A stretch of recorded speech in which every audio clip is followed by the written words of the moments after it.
Hello friends, welcome to my YouTube channel Bhagyashree study point. स्वागत है आप सभी का मेरे चैनल में। तो फ्रेंड्स, आज की इस वीडियो में हम डिस्कस करने वाले हैं पर्यावरण की करंट अफेयर्स के क्वेश्चंस। पर्यावरण करंट अफेयर्स 2025 काफ़ी ज़्यादा इंपॉर्टेंट टॉपिक है फ्रेंड्स, आपके एग्ज़ाम पॉइंट ऑफ व्यू से। सभी एग्ज़ाम्स के लिए ये टॉपिक जो है वो काफ़ी ज़्यादा इंपॉर्टेंट होने वाला है।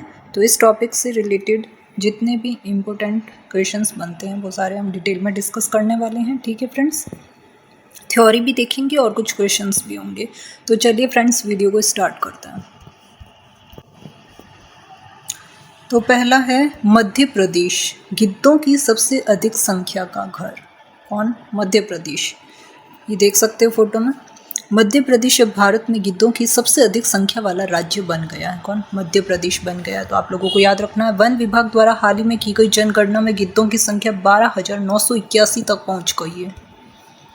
इस जनगणना में राज्य की 16 सर्किल, 64 डिवीज़न और 9 संरक्षित क्षेत्र शामिल थे। 2016 में जनगणना शुरू होने के बाद से गिद्धों की संख्या में लगातार वृद्धि हुई, जो 2019 में 8,397 से बढ़कर 2024 में 10,845 हो गई है। मध्य प्रदेश में गिद्धों की 7 प्रजातियां हैं, 4 तो स्थानीय हैं और 3 जो है वो प्रवासी हैं। सर्दियों का मौसम जनगणना के लिए आदर्श है, क्योंकि स्थानीय और प्रवासी दोनों ही गिद्धों की गिनती आसानी से की जा सकती है।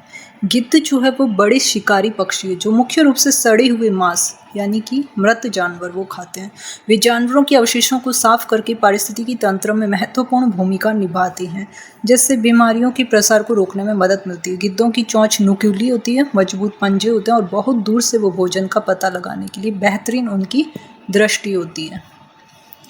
नेक्स्ट है जनवरी 2025, अब तक का सबसे गर्म जो है वो जनवरी होगा। तो जनवरी 2025 ला नीना की मौजूदगी के बावजूद रिकॉर्ड पर सबसे गर्म जनवरी रहा, जो एक जलवायु पैटर्न है जो आमतौर पर वैश्विक तापमान को ठंडा करता है। Copernicus climate change service C3S, Copernicus climate change service. ठीक है, C3 का मतलब होता है 3 बार C और फिर S, तो इसको शॉर्ट में ऐसे लिखते हैं C3S के अनुसार जनवरी 2025 के लिए वैश्विक औसत तापमान 13.23 डिग्री सेल्सियस था, जो जनवरी 2024 में पिछले रिकॉर्ड से 0.09 डिग्री सेल्सियस अधिक और 1991-2020 के औसत से 0.79 डिग्री सेल्सियस अधिक है। यह रिकॉर्ड तोड़ने वाली गर्मी 2024 के रिकॉर्ड पर सबसे गर्म वर्ष होने के तुरंत बाद आई, जिसमें वैश्विक औसत तापमान पहली बार पूर्व औद्योगिक स्तरों से 1.5 डिग्री सेल्सियस ऊपर बढ़ा है। वैज्ञानिकों ने क्या नोट किया कि पिछले 19 महीनों में से 18 महीनों के लिए वैश्विक तापमान 1.5 डिग्री के निशान से ऊपर रहा। ला नीना के शीतलन प्रभाव के बावजूद पूर्वी प्रशांत क्षेत्र में समुद्र का तापमान सामान्य से ऊपर रहा, जिससे पता चलता है कि ला नीना की ओर बदलाव धीमा हो सकता है या रुक सकता है। आर्कटिक में भी असामान्य रूप से उच्च तापमान दर्ज किया गया। कनाडा के आर्कटिक के कुछ हिस्सों में तापमान औसत से 30 डिग्री सेल्सियस अधिक रहा। 30 डिग्री सेल्सियस को फ़ारेनहाइट में 54 डिग्री फ़ारेनहाइट लिखते हैं। ठीक है, ये सेल्सियस और फ़ारेनहाइट में ये आपको बदलने के लिए फ्रेंड्स ये एक फार्मूला याद रखना, जो कि हमारे साइंस का है। C/5 = R-32/9 F-32/9 = R/4। ठीक है, सेल्सियस, फ़ारेनहाइट और रूमर ये टेम्परेचर होता है, इसको एक दूसरे में हम कन्वर्ट कर सकते हैं इस फार्मूले के द्वारा।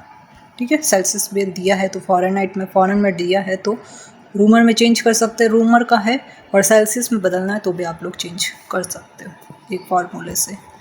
नेक्स्ट देख लो, अंतर्राष्ट्रीय बिग कैट एलायंस से IBCA, international big cat alliance, आधिकारिक तौर पर लागू हो गया। तो पर्यावरण मंत्रालय द्वारा घोषित अंतर्राष्ट्रीय बिग कैट एलायंस की स्थापना पर रूपरेखा समझौता आधिकारिक रूप से लागू हो गया। 23 जनवरी से IBCA और इसका सचिवालय एक संधि आधारित अंतर सरकारी अंतर्राष्ट्रीय संगठन और कानूनी इकाई बन गया है। 5 देशों निकारागुआ, इस्वातिनी, भारत, सोमालिया और लाइबेरिया ने रूपरेखा समझौते के तहत अनुसमर्थन के अपने साधन जमा कर दिए हैं। भारत सहित कुल 27 देशों ने IBCA में शामिल होने के लिए सहमति व्यक्त की है। वन्यजीव संरक्षण में काम करने वाले कई अंतर्राष्ट्रीय और राष्ट्रीय संगठनों ने IBCA के साथ में भागीदारी की। IBCA को प्रधानमंत्री नरेंद्र मोदी ने 9 अप्रैल 2023 को प्रोजेक्ट टाइगर के 50 साल पूरे होने के उपलक्ष्य में कार्यक्रम के दौरान लॉन्च किया था। केंद्रीय मंत्रिमंडल ने पिछले साल IBCA की स्थापना को मंजूरी दी थी, जिसका मुख्यालय भारत में होगा। IBCA का उद्देश्य क्या है? 7 बड़ी बिल्लियों का संरक्षण करना। अब ये 7 बड़ी बिल्लियाँ कौन सी है?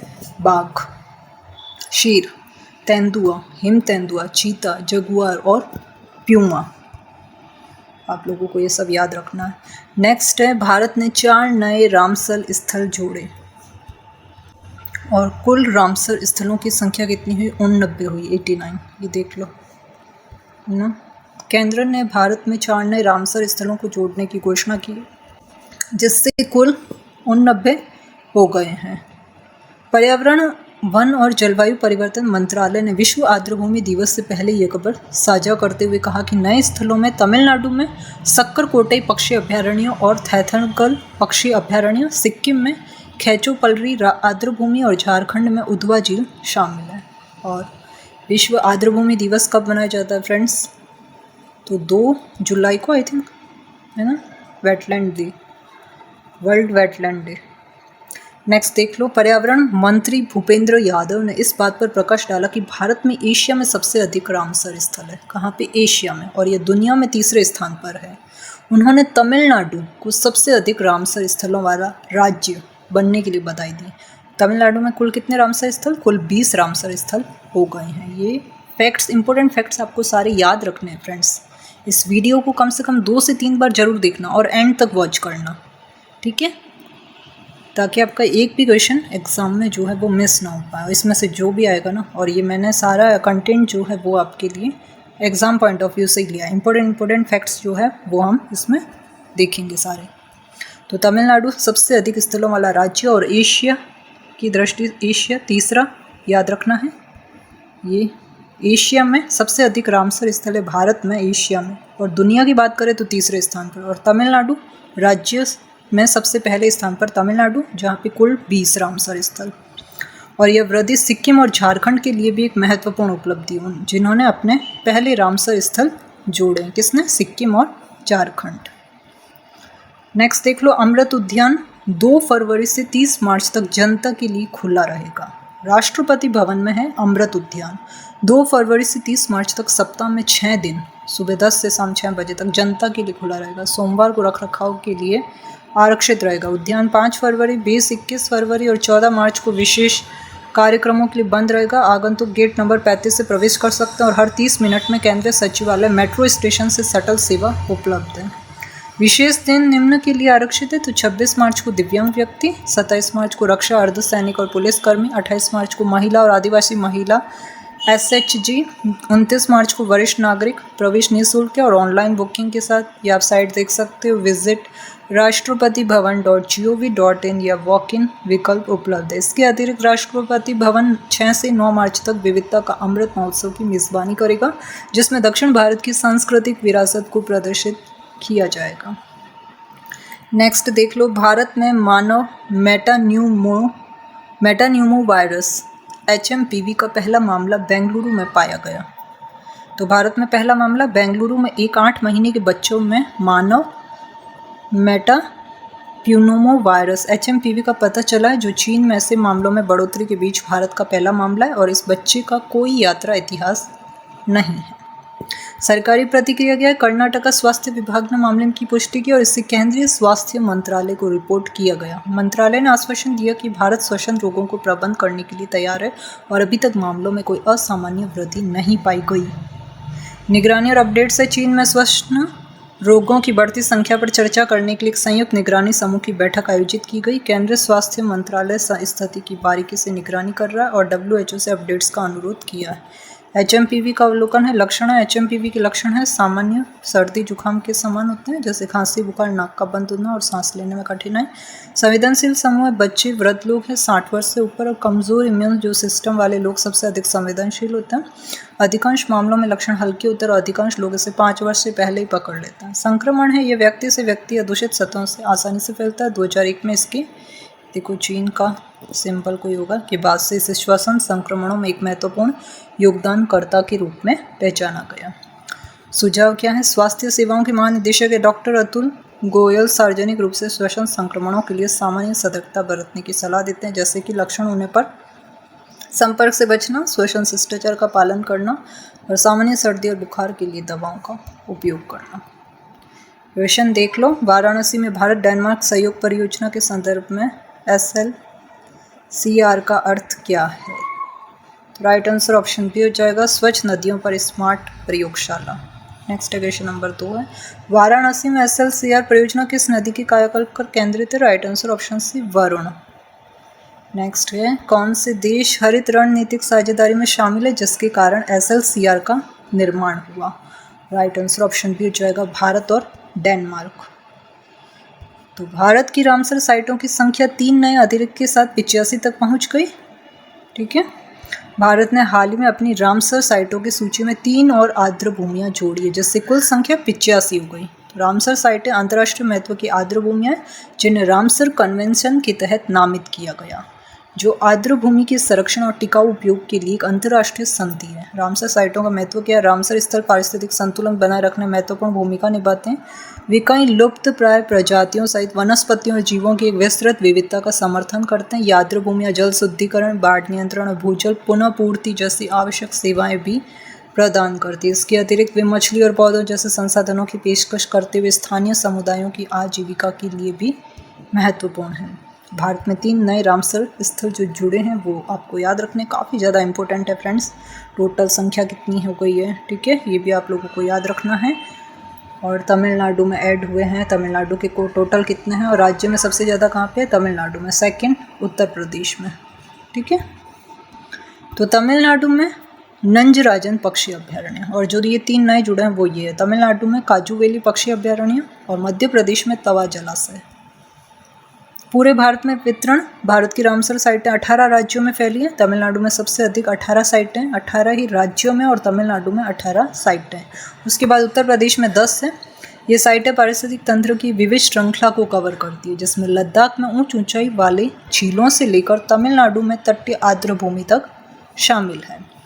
उल्लेखनीय रामसर साइटें, ओडिशा में चिल्का झील है, एशिया का सबसे बड़ा खारे पानी का लेगून जो अपनी पक्षी अभ्यारण्य के लिए जाना जाता है। राजस्थान में केवलादेव राष्ट्रीय उद्यान, एक यूनेस्को विश्व धरोहर स्थल जो अपने पक्षी आबादी के लिए प्रसिद्ध है। पश्चिम बंगाल में सुंदरबन वेटलैंड है, दुनिया के सबसे बड़े मैंग्रोव वन का हिस्सा है। नेक्स्ट क्वेश्चन, अगस्त 2024 में 3 और आर्द्र भूमियाँ जुड़ जाने के बाद भारत में रामसर स्थलों की कुल संख्या कितनी हो गई? तो राइट आंसर ऑप्शन सी हो जाएगा, 85 हो गई है भारत में रामसर साइटों की कुल संख्या। भारत ने हाल ही में अपनी रामसर साइटों की सूची में 3 और आर्द्र भूमियाँ जोड़ी और टोटल 85 हो गई। अभी तो हमने उसमें देखा 89, तो उसके बाद में 4 और ऐड हुई है। ठीक है, नेक्स्ट है, भारत में कौन सा रामसर स्थल एशिया के सबसे बड़े खारे पानी के लेगून के रूप में जाना जाता है? तो एशिया का सबसे बड़े खारे पानी के लेगून के रूप में राइट आंसर ऑप्शन सी हो जाएगा, चिल्का झील, जो कि कहाँ पे है? ओडिशा में। तो ओडिशा की चिल्का झील है एशिया का सबसे बड़ा खारे पानी का लेगून जो अपने पक्षी अभ्यारण्य, याद रखना ये भी पक्षी अभ्यारण्य के लिए जाना जाता है।